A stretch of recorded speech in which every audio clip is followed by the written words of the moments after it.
Now, if anybody ever wanted to doubt my artistic talent ever again, I want to show you what I did in 1 hour. In 1 hour, see that? Nope, you're not seeing double. It's a perfect replica of the logo. Slightly adjusted because I did first print out 2 labels that say Blades in the Deck, which we are going to review today. And no, this is not official. This is just something something I threw together. Anyways, Blades in the Dark. Now, for those who watched my video on it some time ago, I had said that there was a solo game in Blades in the Dark, and it must be plucked from the pages. And yes, there are some solo adaptations for it on the members only channel. We did Torch in the Dark, I think it was, which was a solo, I won't say adaptation, but like a solo adventure based on it. And I think that a lot of the mechanics in this game lend themselves very well to solo play, specifically the ability to create different quests, to switch perspectives during play, to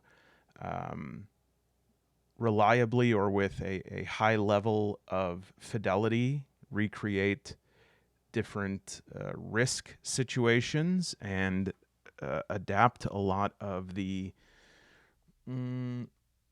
let's say, situations of ambiguity or uncertainty, etc. They're, I think, easily adapted or reformatted into dice rolls in this game. That, I think, leads to a very intriguing solo experience that would be different from a lot of other solo experiences, in that it would be more like you're directing a movie. For more information on that, check out that video. It was a couple weeks ago, maybe even a month ago, so I don't fully remember it. But in my travels, in my research, I was putting together some solo tools. My Blades in the Dark solo stuff is currently number 3 on my solo docket. I have 2 other things in front of it, including a Mutant Year Zero solo adaptation. But I think there'll be some solo goodness coming from Man Alone and Friends in the not too distant future, let's say that. But in the meantime, I did my part. I did my research, and I said, what other kind of tools might be out there? And in the process of undertaking this research, I maybe lost it a little bit. I found that there were some decks available, some Blades in the Deck, s'il vous plaît. And so I got one of them, and I checked it out, and I said, this looks pretty good. How about another? And then another, and then another, and then another. And what I have here is 5 Blades in the Deck. And so this is a shorter video, just because I woke up early and have to go to work. But just wanted to show you some of these cards. It's unbelievable, the possibilities that are just streaming through my mind. I almost had to be carted away. I was obtunded. So let's take a little bit of time to check these out. All right, a little bit of music that we'll do with this here is band I found on one of these cool people that was just like, I was looking for royalty-free dungeon synth music, and they were like, "Yep, you could use this music, no strings attached." Well, I would like to attach a string. This is a band that they're from Finland, and their name is, I mean, how hard can it be? I'm a cultured American. How hard can it be to say a couple Finnish words? Oh, dear God. Okay, well, the band is called Sis, and the album is Surumialisis Ternhenesa Winuva Hamarasa Kuisikiva, which I think means good morning. And what a wonderful way to start our morning with that named album. And we're going to start with the first deck that I purchased. This is from Shields Up Publishing, and it is the Blades in the Dark Heist deck. Now, this is available on drive-thru as both a print and play, and you can order the playing cards. This one is different than the other ones. It's by Andrew Shields. It's appreciably different. You'll see how. But essentially, has just a little bit of instructions here. Has a nice little easy to use card that I definitely think something is weird about the peripheral of my camera. Don't you agree? What's going on up there? Hold on a second. Okay, where were we is my question. Where were we? Let's give it a shot. There we go. All right, so yeah, I think this is a clever little card here, just on its own. Has a heist clock, heat generator, coins earned, wanted level, engagement level, and says this deck focuses on mid-level contracts, more TV episodes than movies. Quickly generate potential work. A little thought ahead of time or some fast improvisation prepares you to offer them options, which would be you. I mean, I guess if it's solo. You don't waste time detailing a job they don't take. If they turn down a heist, you can still decide what happens in the background, and the city has a life of its own. Fill some clocks. Generosity and loyalty. People have a rating for generosity and loyalty towards contractors, not allies. Adjust these baselines to taste. So loyalty, roll a fortune die 1d6 for the employer's true intentions and modify the loyalty rating. Anything from they plan to kill the crew when they're done to they'll offer another opportunity. Mamma mia. Okay, so it says draw 2 people, 1 to hire and 1 as the target. Add 2 more to complicate the heist if you like. Draw 1 location and 1 heist objective. You are not bound. So apparently there's people, places, complications, and heists. And they say you don't need the heist structure. You can use these in various different ways. This deck is inspired by Duskval, portrayed in the games and fiction of Andrew Shields. You can contradict other interpretations. Okay. So that's interesting. Inspired by Duskval, portrayed in the games and fiction of Andrew Shields. John Harper's game. Maybe Andrew does contributes to that? I'm not sure. It does say that this work is based on Blades in the Dark by John Harper, used with permission. So I'm sure they got it right. All right, so we have a client, target, and then there'll be... So we have... Let's see here. The cards are... I think all of them are the same. It's just in terms of like what direction you put them in. And so we have a complication. If you flip it over, we have a... Okay, so we should start here. We have a heist. Persuade the target to reveal which book is the key for a book code.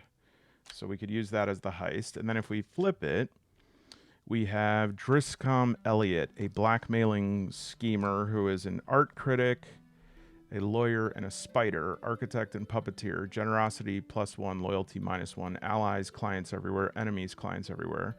And then we have a place here, the Inkwine Center for Refocusing, Blight Maze. So we can just say that Driscoll is the one that is offering us this heist. And then we can say that the mark is Mortis, a wealthy occultist, collector, researcher, occultist. That actually works. And then we can also say that the location is a sorting point, immigrant tavern. Scavs leave ships and come here to get oriented to Duskfall and meet representatives. So that could be like the first location. Doesn't have to be the only one. We could probably roll up some other locations as we need to. And then as we go and we plan everything, we then can use the final asset on the card, which is like a complication, and add a complication to it. You know it as a trap going in. So this deck right here in and of itself, I think honestly, just you might not have like as much variability or options, but this probably, if you just want to get one deck, this looks like right now, this looks like the one that has the most elaborate uses. Now these did come in like playing card boxes, but I just have to say, oh, turn that down just a little bit, a little too much horn. So they did come in nice playing card boxes. The boxes just look like this for each of them. So and true, like full transparency, I lost all of the boxes. I have no idea where they are. I've never thrown away any box for anything, but for some reason I can't find any of these. So anyway, so this one, let me actually like put these out here so you could see the diversity of different ones. Now these are all these are also all the same. I think these are Evil Hat. Like I think they're the company that makes Blades in the Dark released these. I could be wrong. I'm going to bring them up on drive-through here really quick. Yeah, they're Evil Hat. So factions and locations. Yeah, Blades in the Deck is a series of card decks containing play aids for people playing and running Blades in the Dark. This is the faction and locations deck, useful for setting up a crew and also providing the GM a quick range of possibilities during play.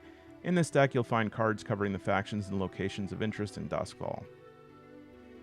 So, okay, so Andrew, it says the authors for these are Andrew Shields, John Harper. But these ones, they must, I mean, I don't know. I have no business, like, speculating, but I bet you what happened was that Andrew Shields made that first deck, and they were like, hey, that deck is incredible. Can you come and, like, make a bunch of decks for us? So this one generally is crews. And then we have this one here is Deals in the Dark. And there are sub-decks in each of these. We'll go through all of them. And then the last one here is Characters. So let's take a look at each of these and what they have in them. So first, let's do Factions and Locations. So I'm trying to find, all right, so the top, Blades in the Deck, Factions and Locations, deck created by Andrew Shields. Yep, Blades in the Dark. So one cover card, this card, 3 instructions cards, 53 faction cards, 17 location cards. Looks like 2022. So this deck is useful for setting up a crew. Interesting. You would think that the Cruise deck would be good for that. What is the... Oh, let's just read on. Okay, crew generator if you are not using the Cruise deck. All right. So basically, it can create a crew, and then it gives you the page in Blades in Dark in the Dark for each of these. Entanglements, quick faction generation. Many of these factions are not monolithic. The GM can use a broad faction to engage a crew. You can also chisel out smaller, more specific factions. Criminal crews could be a faction, but we focus on the grinders, the lamplacks, and so on. Okay. Then we have faction traits, faction clocks, and then we have, I guess this is all of the factions, right? Well, I guess, is this... Maybe I'm confused. Did I combine 2 of the decks? That would very much be something I would do. No, I don't think so. I guess these ones are...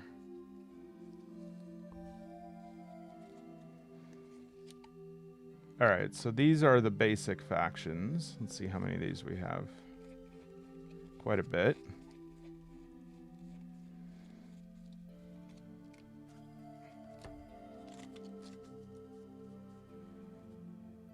Factions. They all say factions and factions. So yeah, quite a... for each of the factions here, you have the description, their themes. Here, let me zoom.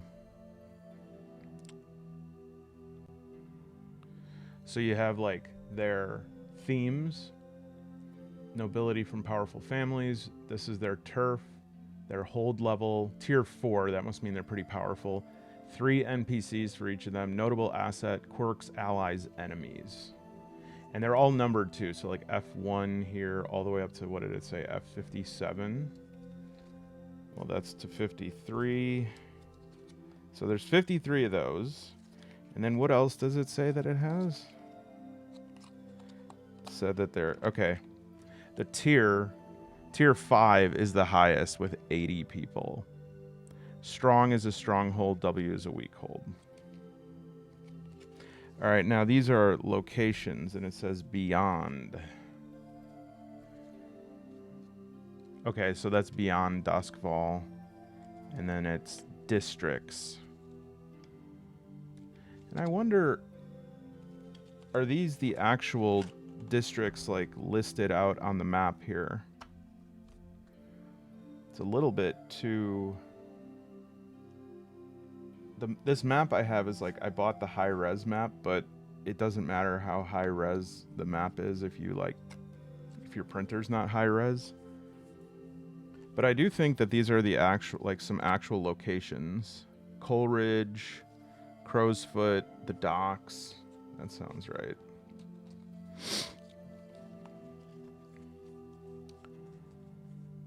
Silk Shore. Yeah, so like the Silk. I think it is. All right. Now, let's take a look at... Cruise looks like it's going to be the most complicated here. So we have cruise relationships. And then we have instructions. Boy, oh boy. Okay. Why am I not good at this? Oh, I see. This is interesting because these cards don't have like the back to them. So this looks like...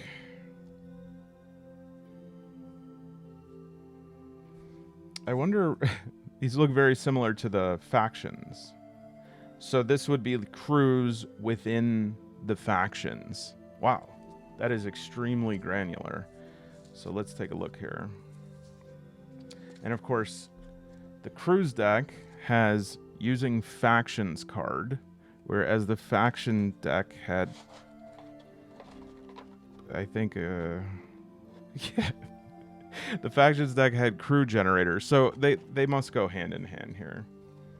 You can choose to align with one faction and annoy another one. There may be a bigger conflict between factions. Additionally, the crews get a friend who, by association, makes them more allies and enemies. 4 factions have opinions on the characters and conflicts of their own.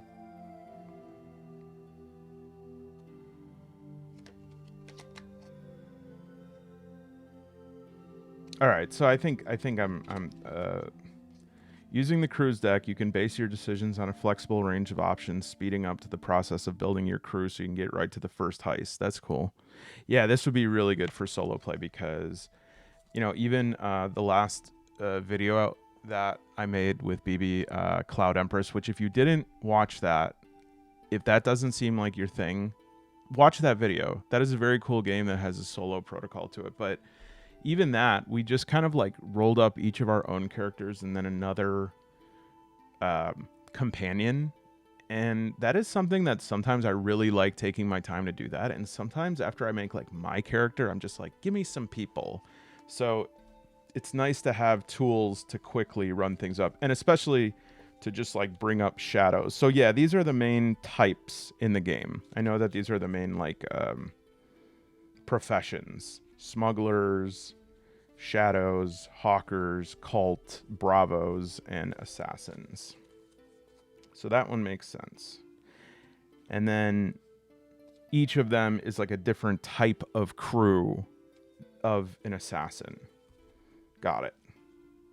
And then the relationships between them, I guess, would be mitigated by these cards. Crew relationships.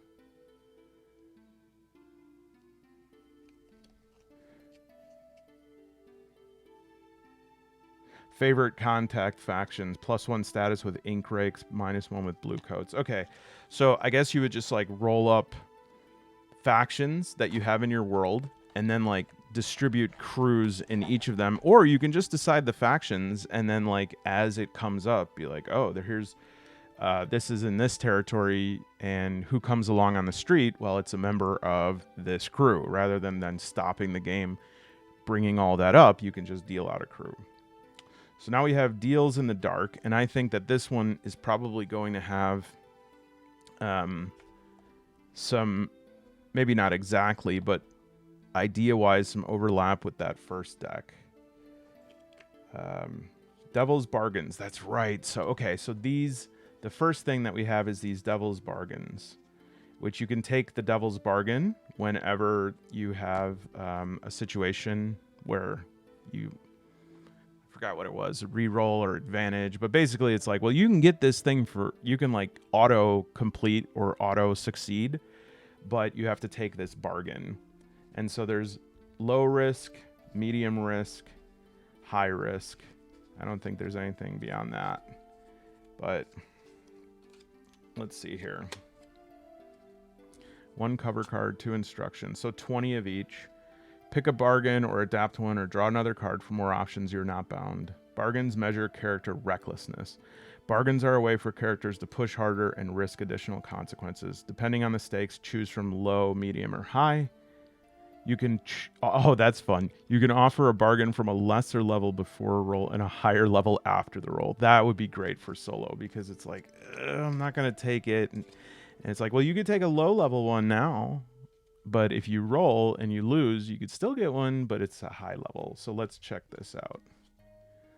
You reveal a secret someone entrusted to you. The threat for this is that some buckles or fasteners come loose, so your gear gets in your way and you drop your pants. After this, roll reduced effect until you get yourself in order. Okay, so these are showing low risk Devil's Bargains for each of these levels. Character, a threat, a heist, or a crew, which can easily be adapted. And I guess that is a low level Devil's Bargain. Like, you get an auto succeed, but your pants fall down. An opponent swears vengeance on you. Start a faction clock as they begin to plan. I like this. This is going to work. I think this is going to work. Should we solo play this game? Should I do a little playthrough? I don't have time. I'm doing Pendragon this week. Can I do? Maybe if enough people ask. Oh, I like this. You encounter a creditor. That's a medium risk. You inflict severe harm on someone you did not target. Awesome. I mean, terrible, but awesome. And then high risk. As you are distracted, a possessing specter pounces on you, trying to accomplish its own ends using your body. You can resist possession. This is great. This is going to be very helpful. This is a solo play gem right here. High recommend. And then the last one we have is characters. So yeah, that sort of makes sense. You have like factions, and those factions each have different crews, and each of those crews have different characters. So I'm trying to see,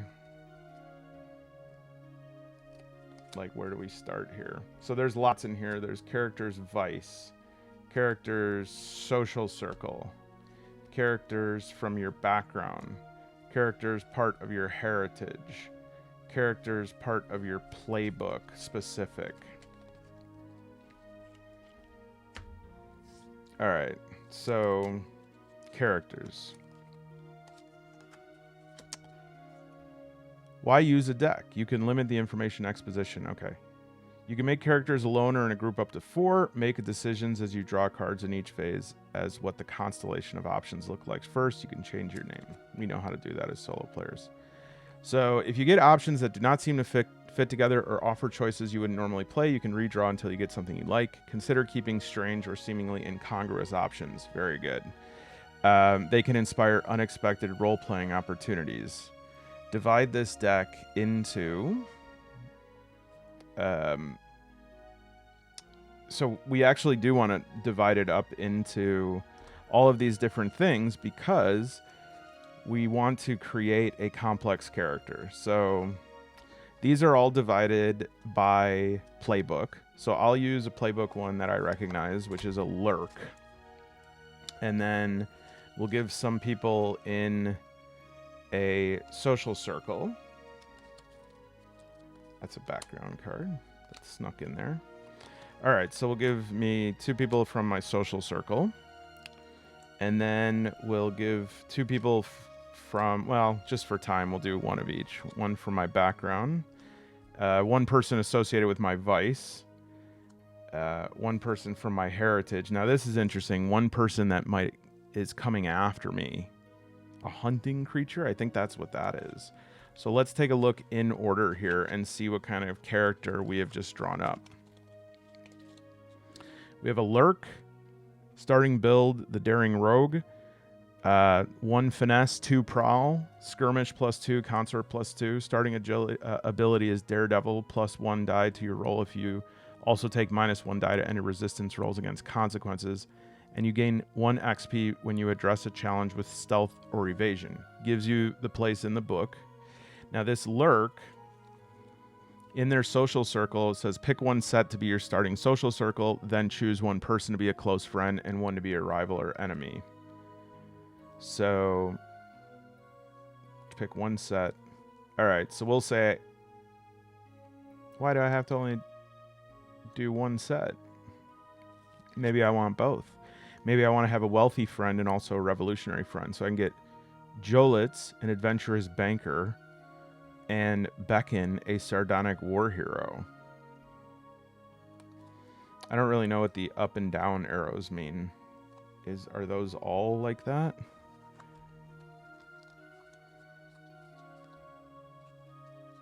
I wonder what that means. Maybe there's something obvious that means, but...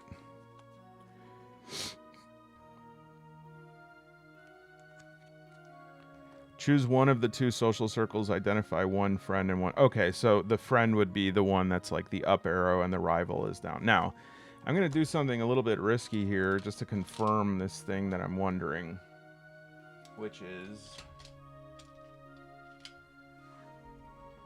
I am going... Yeah, I'm going to see if this like dry erases, because I think that is something I'm kind of wondering here, and I guess we'll just try here. So if I did Janya was my friend and Kestrel is my rival, I'll let those set for a second, and I'll get myself a little bit of paper towel.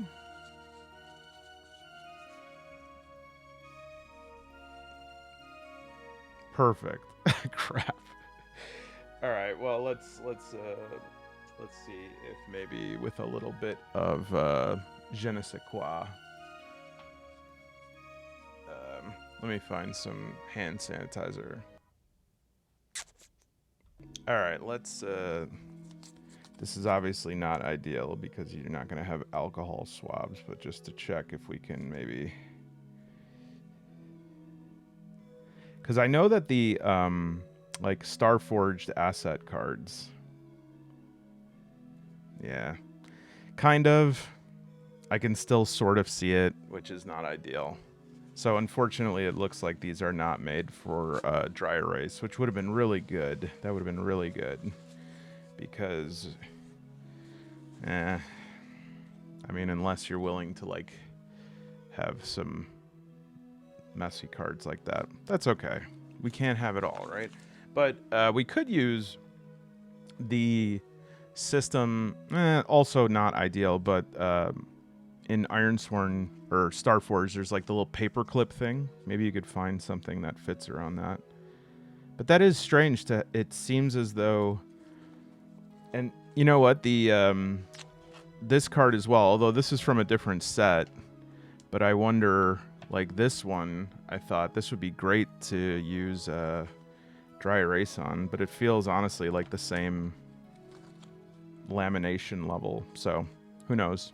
Okay, so then we have someone from our background is an agitator. Before you joined the crew, you were an activist. Oh, good. There's a car. Somebody who very tough. Here, listen to this. This is a real man. That car was a piece of shit. What a loser. All right, so we have here somebody from our background, and maybe this person like comes up again. Before you joined the crew, you were an activist chipping away at the established order.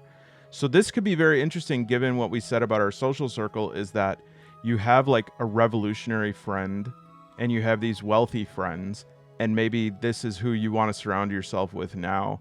Both of these individuals represent people. Oh my lord, what is... Anyone else want to drive by? All right.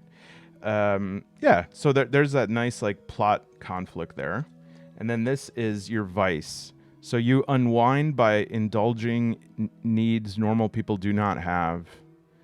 I like this too, because this is something where it's, you know, other people in your crew are like, where are you going? It's like, oh man, I got to go stop by my mom's. And then you go do something weird, like, you know, you have, you hire someone to run in place for 20 minutes, and then you tell them that to leave their undershirt on the bed, and then you just sniff it. That sounded too specific. I'm not saying I don't do that. Anyways, that's something that could be weird. And then you have heritage. Tychorosian. You are from Tychoros. Few have been to Tychoros. It's a semi-mythical place of wonder and terror beyond the northern Void Sea. People say everyone there has at least some demonic blood in their veins. Your blood may be from Tychoros, but you were probably born closer by. Your people generally have a demonic telltale like black eyes, scales, claws, translucent fangs, webbing, or feathers. Yeah, this is great. This is a great way to summon up a character. This is so layered. There's so much conflict, so much that I need to hide, or I might be ashamed of, or that I might be proud of, and other people maybe don't feel comfortable around me. Choose a hunting creature. Now this is interesting. A river rat. These knee-high rats are deadly hunters. They are reviled for hunting children and the elderly. Inquisitive, social, and aggressive. Yeah, lots of inquisitive and social creatures are like, well, what a nice conversation. Let's go hunt some children and the elderly now. They eat almost anything. And then there's an optional empathic connector. During a ritual, a tooth is extracted from the partner and the creature. The tooth is scribed with a glyph, then planted on the other one's socket. This establishes an empathic connection. So that's a little bit out there, but I think definitely could be used to... I think there's a reason there's probably the least amount of the cards in the hunting creatures, but that can be something that comes up if it's appropriate to the plot. But yeah, so that one definitely has the Man Alone seal of approval. I'd say overall, the character cards and the like the... what was it here? Yeah, the Deals in the Dark, great deck. The character cards that I have here, great deck. The first ones, which are like setting up the heist, great deck. The crews and the factions deck, I think, you know, I'm glad that I have them, but I don't think that they're absolutely necessary. So this is, well, I think these are all character cards. So yeah, let me know what you think. This is just a basic overview of these. I definitely am glad that I got them. They're pretty affordable as far as card packs go on drive-thru and stuff. You get these nice playing cards. They came pretty quickly comparatively with, you know, sometimes stuff on drive-thru does not. It's quite a crapshoot, right? It can take like a week or 2 months or whatever, which you kind of sign up for when you choose the lowest shipping speed. But yeah, let me know what you think. Would you use these? Have you used these? Be curious to hear about it. And thanks for stopping by. Bye, everybody. Wait a minute. Oh, I do have that. Bye. Good. Just in time for email notification. Surprised that's the first one I got. I'm surprised I didn't get a phone call during it. This is so loud. I'm very sorry. I'm very sorry. That was very loud. I'm sorry.